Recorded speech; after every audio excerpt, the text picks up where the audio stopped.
माझं माहेर अकोर्डी पिंपरी चिंचवडमध्ये. अच्छा, पिंपरी चिंचवडमध्ये. आणि सासर?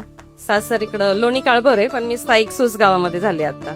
परत कोण येतं डोळ्यासमोर माहेर म्हटल्यानंतर पटकन? माहेर म्हटलं माझी पहिली तर आजी येते समोर, तिचा प्रेमळ चेहरा, आणि माझे मोठे काका की ज्यांनी आम्हाला खूप वडिलांपेक्षा पण खूप खूप माया केली.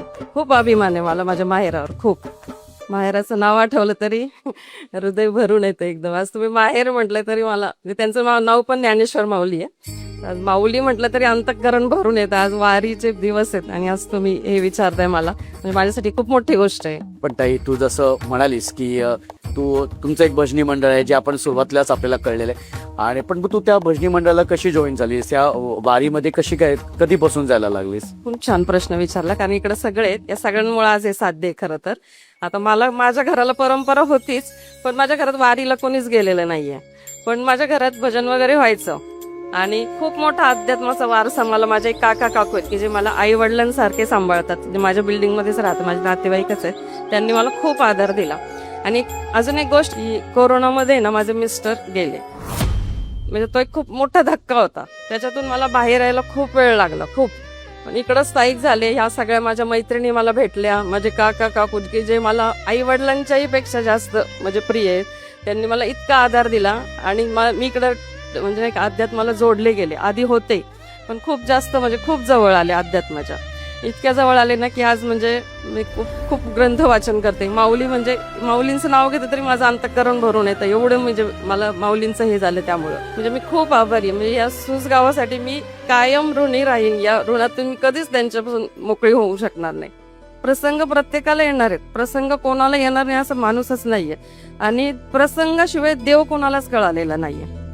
दुःख आलं ना तेव्हाच देव कळतो. दुःखाशिवाय देव आणि संताची कृपाच होऊ शकत नाही. प्रत्येकाने मागून घ्यावं, खरंच दुःख द्या, त्याशिवाय देव कळणार नाही, माऊली कळणार नाही, तुकोबा कळणार नाहीत, संप्रदाय कळणार नाही, माणूस कळणार नाही. मेन म्हणजे कारण माऊलींनी काय शिकवलं आपल्याला की सगळ्यांकडे समान नजरेने बघा. बघा रेडिओमध्ये पाहिलं ना, सगळ्यांमध्ये पाहिलं ना, काय शिकवलं आपल्याला त्याच्यातून? त्यांनी तेच दिलं ना की सगळ्यांभूती सम, सर्वभूती सम, ज्ञानोबा माझा.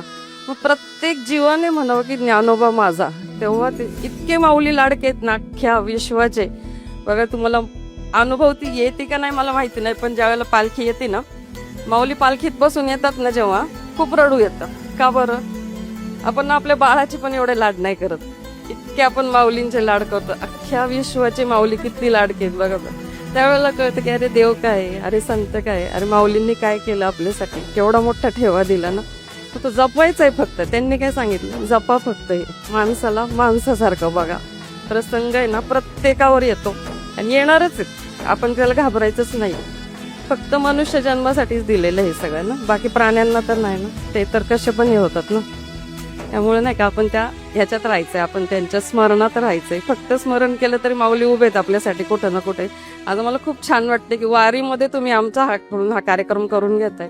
आज किती वेळा माऊलींचं स्मरण झालंय, टाळ वाजले, आपण अभंग म्हटले, नकळत वारी घडली ना. वारी नुसतं जाण्यात तर नाही ना, वारी कशी अनुभवण्यामध्ये. प्रत्येकामध्ये देव बघितला ना तर आहेच ना.